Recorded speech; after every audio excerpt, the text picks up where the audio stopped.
Баянгар аймгийн засаг даргын намын газрын нийтлэг үйлчилгээний албаны 2025 оны ажлын тайлан. Зорилго: нутгийн захиргааны байгууллагуудын удирдлага албан хаагчид ажилтнуудыг хуулиар тогтоосон зорилттой чигүүргээ хэрэгжүүлэхэд хөдөлмөрийн аюулгүй байдлыг хангасан таатай орчин бүрдүүлэн өдөр тутмын хэвийн үйл ажиллагааг хангахад шаардлагатай нийтлэг үйлчилгээг чанартай, найдвартай, хөнгөн шуурхай хийж гүйцэтгэх. Үйл ажиллагааны чиглэл: засаг даргын намын газрын үйл ажиллагааг хэрэгжүүлэхэд шаардлагатай ажлын байр, тавилга, эд хогшил, автомашин тоног төхөөрөмжийн бэлэн байдлыг хангах, тамгын газрын алба хаагчдыг ажиллах таатай орчныг бүрдүүлэхэд цэвэрлэгээ үйлчилгээ тогтмол хийж, цахилгаан дулаанаар ханган харуул хамгаалалтыг удирдан зохион байгуулах. Бусад ажил арга хэмжээний бэлтгэл бэлэн байдлыг хангах үйл ажиллагааны үндсэн чиглэлтэйгээр сэтгэл зүтгэл үрдэн уриатайгаар ажиллаж байна. Албаны бүрэлдэхүүнд албаны дарга, нягтлан бодогч, тооцооны нягтлан бодогч, няруу, цахилгаанчин, жолооч 3, харуул 8, үйлчлэгч 10, нийт 26 орон тоотойгоор үйл ажиллагаагаа явуулж байна. Үндсэн чигүүргийн талаар нийтлэг үйлчилгээний албан дараах үйл ажиллагааны чиглэлээр ажил үүргээ гүйцэтгэж байна. Үүнд санхүү бүртгэл тооцоо, харуул хамгаалалт, засвар үйлчилгээ, тээвэр жолоо, цэвэрлэгээ үйлчилгээ, бусад удирдлагаас өгсөн үүрэг даалгавар. Санхүү бүртгэл тооцооны чиглэлээр 2025 онд нийт 8.6 тэрбум төгрөгийг 656 харилцагчдад 1552 гүйлгээгээр дамжуулан хийсэн байна. Мөн санхүүгийн орлого зарлага тайлан балансыг гаргахад төрийн албаны цалингийн нэгдсэн систем, санхүүгийн тайлангийн аудитын систем, шилэн данс, нийгмийн даатгалын систем, цахим татврын систем, төлбөрийн баримтын цахим систем, санхүүгийн тайлангийн програм, баланс засгийн газрын санхүүгийн тайлангийн програм, төрийн сангийн удирдлагын цахим систем, төрийн болон орон нутгийн өмчийн цахим систем, санхүүгийн нярвын програм зэрэг нийт 10 програмыг өдөр тутмын үйл ажиллагаанд ашиглаж байна. 2024 онд аудитоос зөрчилгүй дүгнэлт авсан.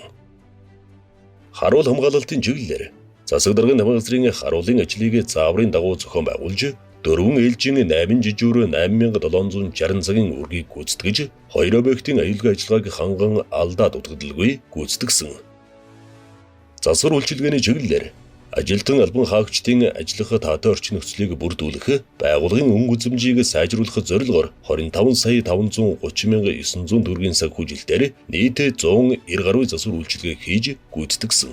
Үүнд 218 дугаар өрөөний ханын засвар, 222, 214 тоот өрөөний шалыг сольсон, 202, 204, 206, 213, 216, 205, 208 дугаар өрөө, 2-3 давхрын коридоруудад бүрэн засвар, үүдний угтах үйлчилгээний хэсэг үлгүүрийн өрөөгөө шинжилэн засварлсан. Байгууллагын гадна талын хаягийг стандартад нийцүүлэн шинчилсэн.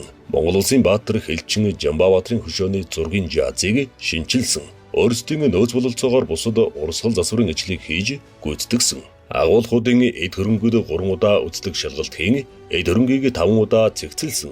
Тамгын газрын сантехникийн шугам сүлжээнд мэргэжлийн хүнээр дүгнэлт гаргуулсан. Жарыг харьцах нь 60 лед гэрэл 42 ширхгийг сольсон. Нэмэх гэрэл 30 ширхэг, хасах гэрэл 19 ширхэг, эл монтажны арзитыг 32 ширхэг, далд монтажны 35 ширхэг арзитыг, гэрлийн унтраалга 19 ширхгийг сольж засварлан хэвийн ажиллагааг хангасан. Тээвэр жолооны чиглэлээр байгууллагын нийт 7 автомашиныг албаны болон томилгоот бусад ажилд бэлэн байлгаж 5,213,600 төгрөгийн сэлбэг хэрэгсэл худалдан авч засвар үйлчилгээ хийн, нийт 138,000 км зам туулж 70 сая төгрөгийн бензин шатхан шатах тослог материал зарцуулан аюулгүй ажиллагааг ханган ажилтан албан хаагчдыг зорьсон газарт нь заасан хугацаанд хүргэж ажилласан. Тухайлбал жолооч Батцэрэг 103 хоногт 26,190 км зам, жолооч Баатар Бэлэг 135 хоногт 35,217 км зам, жолооч Инвиш 121 хоногт 31,350 км зам туулсан байна.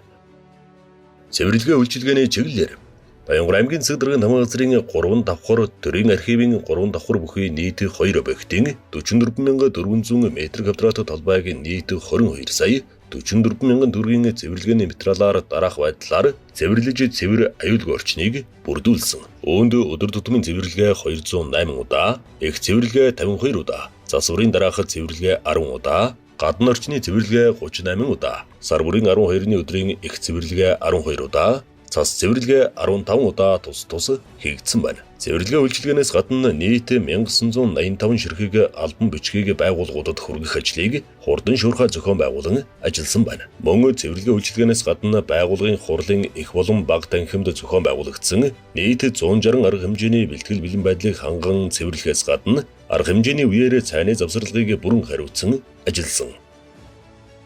Удирдлагаас өгсөн өөрөг бусад ажлын талаар улсын баяр наадмын бэлтгэл бэлэн байдлыг ханган дуурсахын хөндий болон төв зэнгэлдэхэд барих, асар угаах, барих, хүндэтгэлийн гал тогооныг гэр барьж тогтчуулахын зэрэгцээ наадмын өдрүүдэд ард талах хангалтын бэлтгэл ажлыг бүрэн хангаж алдаа дутагдaltaгүй зохион байгуулсан. Их богд хайрханд байрлан Монгол улсын ерөнхий сайдын ажлын албыг хүлээн авч хоолундаар үйлчилгээ үзүүлэн өндөр үнэлгээ авсан.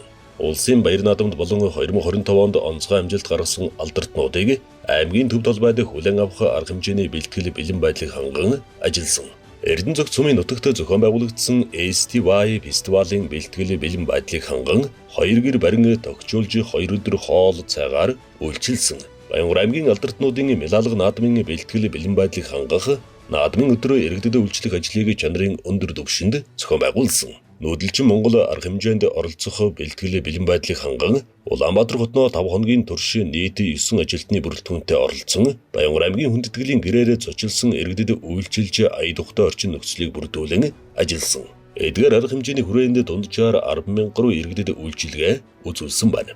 Зуны спортын 16 дугаар их наадмын нээлтэх хаалтын арга хэмжээг зохион байгуулахад оролцсон бэлтгэл бэлэн байдлыг ханган ажилласан. Мөн зуны спортын 16 дугаар наадамд оролцогчдыг байрлуулах хуучин амбалтоорын барилгын цэвэрлэгээг хийж ажлын хэсэгт хүлээлгэн өгсөн.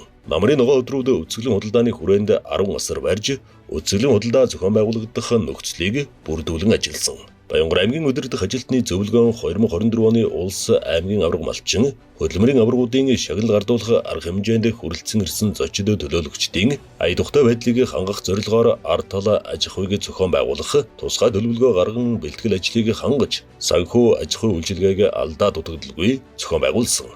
Сар шинийн баярын үеэр аймгийн цэг даргын намын газрын нэгдсэн золголт Улаанбаатар, Эрдэнэт, Дархан хотод болсон нутгийн зөвлөлийн золголтын ард талах хангалтын бэлтгэл ажлыг бүрэн хангаж алдаа дутагдaltaгүй зохион байгуулсан. Жамбааватрын хөшөөний засвар, засаг даргын намын газрын машины зогсоолыг гагнах, будгийг сэргээх зогсоолын тэмдэглэгээг шинээр хийсэн. Тусгай төлөвлөгөөний дагуу төвийн голын сав дагуу болон шин суурьшлийн бүсэд тарьсан модоо услах, хог цэвэрлэх ажлыг 14 хоног тутамд зохион байгуулж шинээр 150 ширхэг улиас тарьсан байна. Төрийн аудиттай хамтран 3 давхурт тусаал гойчдөг өрөөнүүдийн харалдаа дээвэрт ус тусгаарлах будгаар будж аюулгүй цэвэр орчин бүрдүүлэн ажилласан. Ахмадын баярын хүрээнд хоол цайгаар үйлчлэх ажлыг бүрэн хариуцсан. Ахмадуудыг хүлээн авч арга хэмжээг зохион байгуулсан. Нутгийн захиргааны байгууллагуудын удирдлага албан хаагчид ажилтнуудыг хуулиар тогтоосон зорилттой чигүүргээ хэрэгжүүлэхэд шаардлагатай нийтлэг үйлчилгээг чанартай, найдвартай, дөрвөн шуурхай хийж гүйцэтгэхэд албаны хамт олон бэлэн байгааг танилцуулъя. Бүтээлч ажлын хүрээнд дараах ажил арга хэмжээг хийж хэрэгжүүллээ. Үүнд албаны ажилчдаас ёс зүй гэж юу болох? Ёс зүйтэй хүн гэж ямар хүнийг хэлэх? Ажилдаа амжилт гаргахад нөлөөлдөг хүчин зүйл, амжилт гаргахад саад болдог хүчин зүйл, цаашид өөрийгөө хөгжүүлэх зорилгоор ямар чиглэлийн сургалт авах хүсэлтэй байгаа, байгууллагад гардаг маргаан зөрчил, үнэлгээ урамшуулал бодит эсэх талаар 19 асуулга бүхий санал асуулгыг авч нэгдсэн судалгааны дүнгээр угтах үйлчилгээний соёл, харилцаа хандлага гэсэн сэдвүүдээр сургалт зохион байгуулсан. Үйлчилгээний ажилчдын цэвэрлэгээ үйлчилгээний талаар 13 асуулт бүхий асуулгыг Google Form ашиглан онлайнаар авснаар үйлчилгээний чанарыг бодитоор үнэлэх, үйлчилгээний чанарыг сайжруулах боломж бүрдсэн. Нийтлэг үйлчилгээний алба хаагчид сар бүр нэг ажилтан нэг бүтээлч ажил арга хэмжээг зохион байгуулж хэвшил болон ажил дүгнэх нэг үзүүлэлт болгон хэрэгжүүлж байна. Уг ажлын хүрээнд дараах ажлуудыг хийж гүйцэтгэлээ. Үүнд цонхны давцангуудыг замаасагдах, будах, пар будах, цас цэвэрлэх, төрөх багаж хийх, худалдан авах, автомашины зогсоолын хаалт хийх, будах, автомашины дугуй янзлах, автомашин угаах, байгууллагын цэцгийн нэр төрөл тоог нэмэгдүүлэх, цэвэрлэгээнд шаардлагатай багаж хэрэгсэл худалдан авах, гутлын гөвөр хийх, нийтийн эзэмшлийн талбайд байрлах сандал, сүдрөвч зэргийг будаж, өнгийг сэргэн ажиллах тухтай орчин бүрдүүлэхээс гадна байгууллагын санхүүг хэмнэхэд дэмжлэг үзүүлэн ажилласан. Дүгнэлт. Нийтийн үйлчилгээний албан ажлын бус цагаар болон цаг үеийн тулгамдсан ажилд үйлчлэгч нарыг 12 удаа, бусад ажилтнуудыг 22 удаа, нийт 34 удаа нэгдсэн журмаар дуудаж ажилд томилон, алдаа дутагдал гаргалгүй Баянханар аймгийн засаг даргын тамга газрын зүгээс зохион байгуулсан аливаа ажил арга хэмжээний бэлтгэл бэлэн байдлыг чанарын өндөр түвшинд гүйцэтгэсэн ажлын бүтээмж өндөртэй ажиллаа. Мөн байгууллагын өнгө үзмжийг өөрсдийн хүч нөөцөд тулгуурлан засварлаж, ажиллаж хөдөлмөрлөх таатай орчин нөхцөлийг бүрдүүлсэн, бүтээлч хамтж байдлыг бий болгосон өрнөн их ажлын жил болж өнгөрлөө гэж дүгнэж байна. 2026 оны зорилт эх 2026 онд ажил үргээ гүйцэтгэхдээ дараах чиглэлүүдэд төлхөө анхааран ажиллана. Үүнд ажлын гүйцэтгэлийн чанарыг сайжруулах, үйлчилгээний соёлыг нэмэгдүүлэх, сахилах хариуцлагыг нэмэгдүүлэх, дотоод нөөц боломжоор хийж хэрэгжүүлэх ажил арга хэмжээг хурдан шуурхай зохион байгуулах зэрэг зорилтуудыг тавиад байна. Анхаарлаар шагнасан та бүхэнд баярлалаа. Урмаар тэтгэж дэмжиж тусалж байдаг хамт олондоо эх ондоо амжилт бүтээлээр дүүрэн байхыг хүсэн өрөөе.